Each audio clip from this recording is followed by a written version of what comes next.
السلام عليكم ورحمة الله وبركاته. انا مرولي بعمل اكل بيتي مصري. اللي عايز اوردر يطلب قبلها بيوم. ما كنتش عامله منيو الوجبات، ابتديت اعمل منيو الوجبات بناء على طلبكم.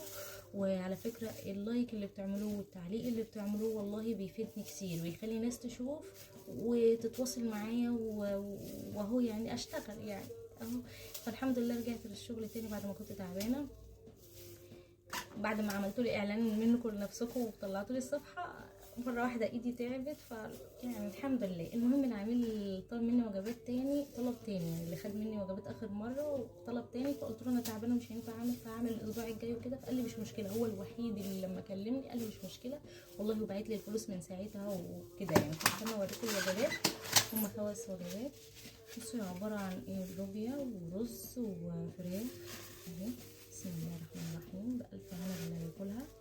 دي فراخ مشوية يا جماعة، وكفتة برضه مشوية، ورغيف عيش، وفي مخلل. هي الوجبة بتبقى فراخ، لا اما كفتة لا اما لحمة كده. فهو لا، العميل عشان ما شاء الله يعني ربنا يعني يجازيه خير ويشفيه ويكمل شفاه على خير ويصبره على مرضه، هو باعت بزيادة يعني. فطبعا بزيادة يعني اهو، فهي الوجبة مشبعة يعني. فانا بزودها اللي هو لا فراخ واللحمة. ومخلل طبعا. هو انا ببقى يعني هم 5 وجبات، فانا ببعت للاتنين بيربوا يتامى يعني ايه، 2 لواحدة و2. فانا ايه، هخلي علبة مع 3 وجبات وعلبة تانية مع وجبتين. تمام.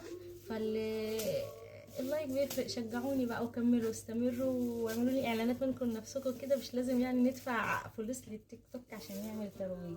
باي باي.